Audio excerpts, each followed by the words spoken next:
তো রেনালাইসিসে অভিসারী অনুক্রম পড়ছে। অভিসারী অনুক্রম বলতে কোনো বিন্দুতে অভিসারী হওয়ার অর্থ হলো অনুক্রমের শেষ পথ আর এই যে এক্স এর দূরত্বটা কি হবে, প্রায় 0 হবে। এখানে বলা আছে n টেন্ডস টু ইনফিনিটি। এভাবে লেখা হয়, এইভাবেই লিখছিলাম আমরা। যখন n ইনফিনিটি যাবে তখন xn পথটা লাস্ট পথ অনুক্রমের কত হয়ে যাবে, x হবে। তখন এই অনুক্রমকে অভিসারী অনুক্রম বলা হয়। নেক্সট হইল কোশি অনুক্রম।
দুইটা সংজ্ঞা দিলাম, একটা এই ঘটনাকার এইভাবে একটা এপসাইলন সারাটা এপসাইলন দিয়ে।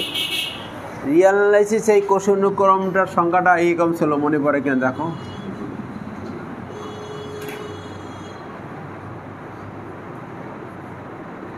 সেখানে সেটা এইভাবে ছিল।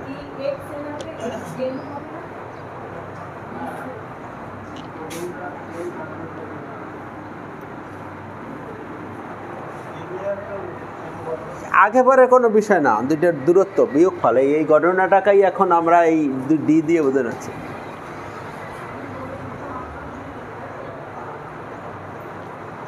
আচ্ছা, গেল মেট্রিক জগতে কোষীয় অনুক্রম।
তাহলে সম্পূর্ণ মেট্রিক জগতের কন্ডিশন হলো এই জায়গায়, মানে কোষ অনুক্রম ওই এক্সের বাইরের কোনো বিন্দুতে অবশ্যই হতে পারবে না, এক্সের ভিতরের কোনো বিন্দুতে অবশ্যই হতে হবে।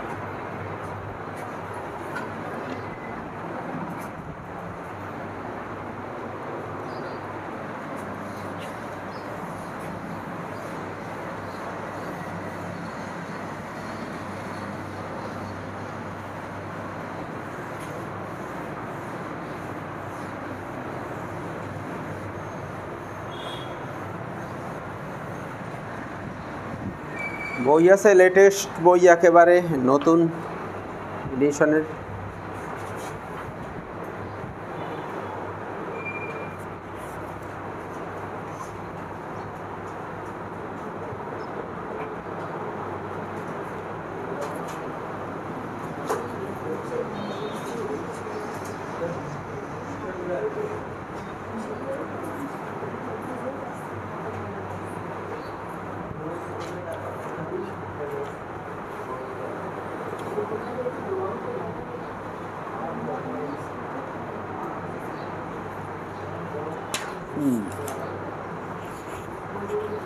একটু খাতাপত্রে লিখে রাখো যা বলি, এটা উপাদ্য কি পড়তে হবে কি বাদ দেবো সেইগুলো এখন বলে দিচ্ছি।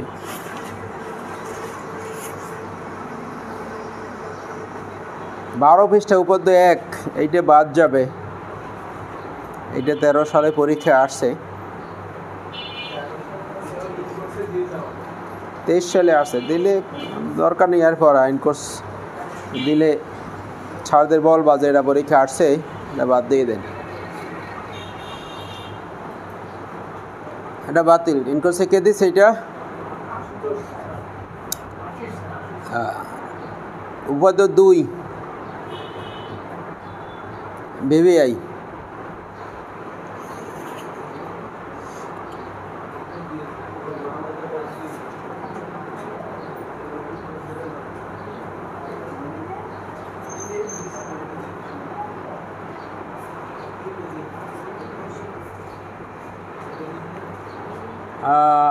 আঠারো পৃষ্ঠা উপাদ্য 8 100%।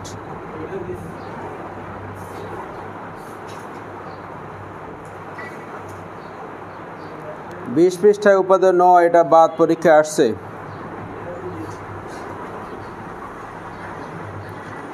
21 পৃষ্ঠায় উপাদ্য 10, এটা ছাড়া পরীক্ষা হবে না।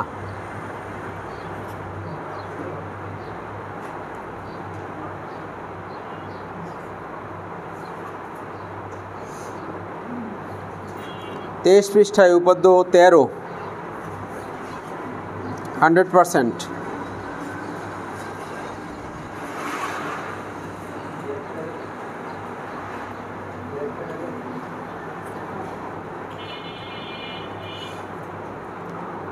31 পৃষ্ঠা থেকে অঙ্ক শুরু হয়েছে, একটা অঙ্ক পরীক্ষায় আসবে বছর।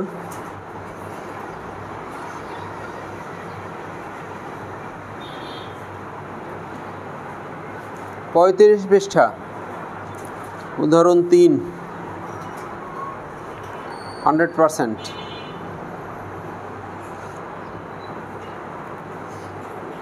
উদাহরণ 4 BBI।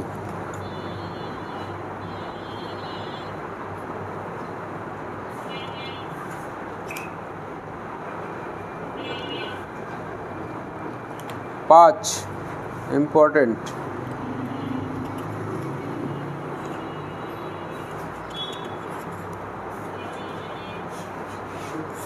8 100%।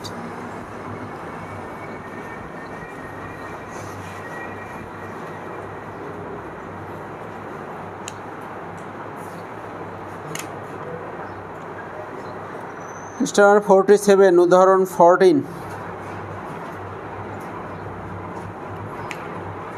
BBI। উদাহরণ 16 BBI।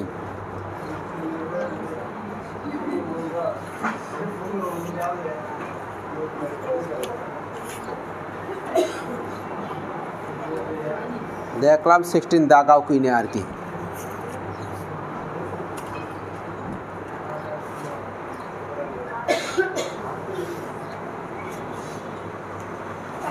আচ্ছা, আর একটা সংজ্ঞা বাকি আছে, সংজ্ঞা দিলে আমাদের সব সংজ্ঞার বিষয়টা হয়ে যায়। এই সংজ্ঞা বাসায় ঠিকমতো পড়ে আসতে পারলে বই পড়তে পারবা। নিশ্চয়ই টের পাচ্ছ, এ সুবিধার বই না, এটা তো টের পাচ্ছ পড়াশোনায়। এ বই যত সামনে যাবা কোনো সুবিধার কিছু নাই এর ভিতরেই। যথেষ্ট কষ্ট হবে এই বই পড়ে পাশ করতে, যদি পরীক্ষায় ভিন্ন বিকল্প ব্যবস্থা না করা যায়।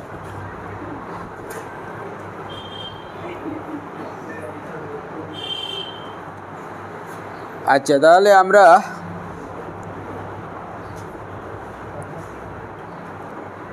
নয় পৃষ্ঠায় একটা সংজ্ঞা দিয়ে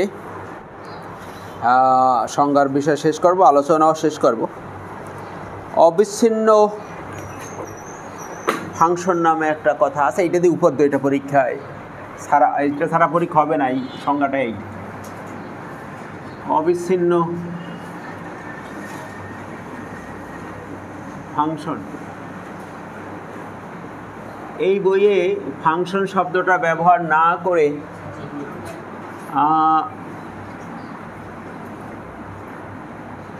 চিত্রণ শব্দ ব্যবহার হয়েছে। আরও কোথায় চিত্রণ তোমাদের আর কোনো সাবজেক্টে ব্যবহার করছিলাম? অবিচ্ছিন্ন চিত্রণ হাইড্রোডাইনামিক্সে, ওখানে কি অবিচ্ছিন্ন চিত্রণ ছিল? অবিচ্ছিন্ন ম্যাপিং থার্ড ইয়ারে অ্যাবস্ট্রাক্টে ছিল।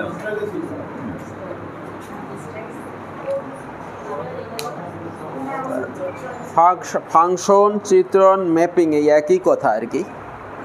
এই বইয়ে শুরু থেকে শেষ পর্যন্ত সব জায়গায় এই শব্দটা ব্যবহার করছে ফাংশনের পরিবর্তে।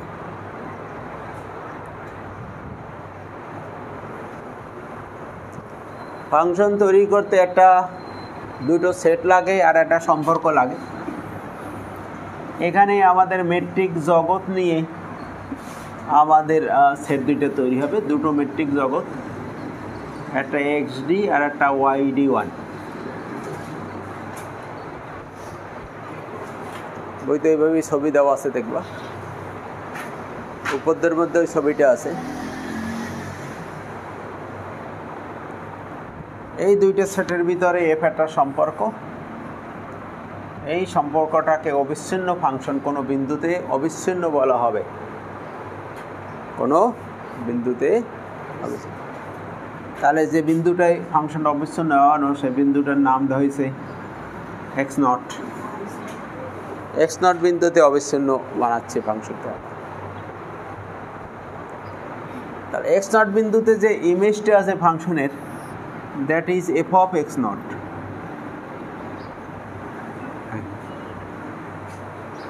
ফাংশনের প্রি ইমেজ x0 হলে ইমেজ হলো f of x0। এখন এই বিন্দুতে এইটাকে কেন্দ্র করে এপসাইলন ব্যাসার্ধ বিশিষ্ট যদি আমরা একটা খোলা গোলক, একটা এপসাইলন ব্যাসার্ধ বিশিষ্ট গোলক ব্যবহার করি, এই ব্যাসার্ধটা হলো এপসাইলন।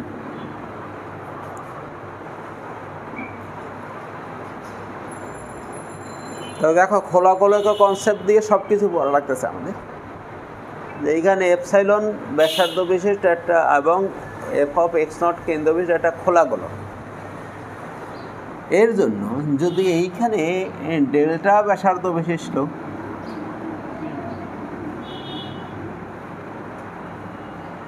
একটা খোলা গোলকের অবস্থান থাকে, এই পাশের ব্যাসার্ধ ডেল্টা এপসাইলন দিয়েই তো পড়ছিল ফাংশন ক্যালকুলাসে, মনে করে দেখো সেই কনসেপ্ট কিন্তু মেট্রিক জগতের মাধ্যমে পড়তেছিল।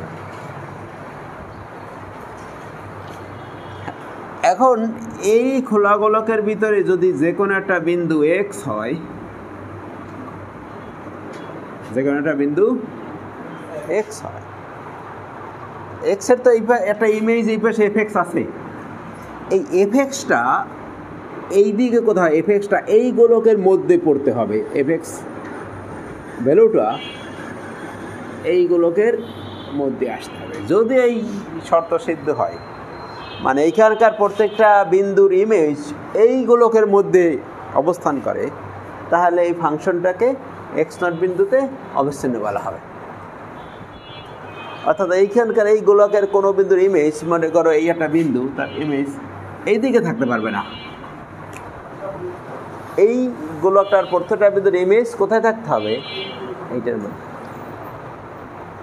এখন এই x যে এইটার ভিতরে আছে সেইটা বুঝবো কিভাবে, যে x0 আর x এর দূরত্বটা ডেল্টা চাইতে ছোট হবে। এই ঘটনাটাকে এইভাবে বোঝাবো, d of x, x0 less than delta. এইটা দিয়ে ওই x যে ওই গোলকের মধ্যে আছে সেটা বোঝানো হচ্ছে।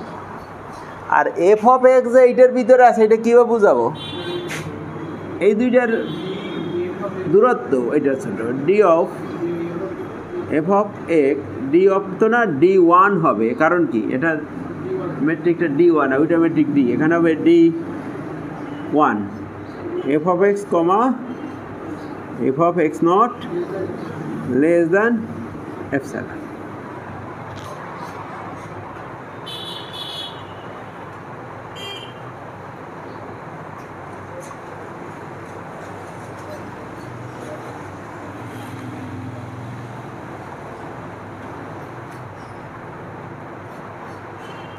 তোমরা যখন ক্যালকুলাস পড়ছিল তখন বলছিল x minus a less than delta imply f of x minus f of a less than, এইভাবে পড়া হয়েছিল। এখন এইটা আমাদের এইটা আলোচনা হয়ে গেছে x0, এইটা কি f of, আর এই যে দূরত্বটা এই যে এইটা হয়ে গেছে d of x, x0। এই ঘটনাটা এই আকারে চলে আসছে।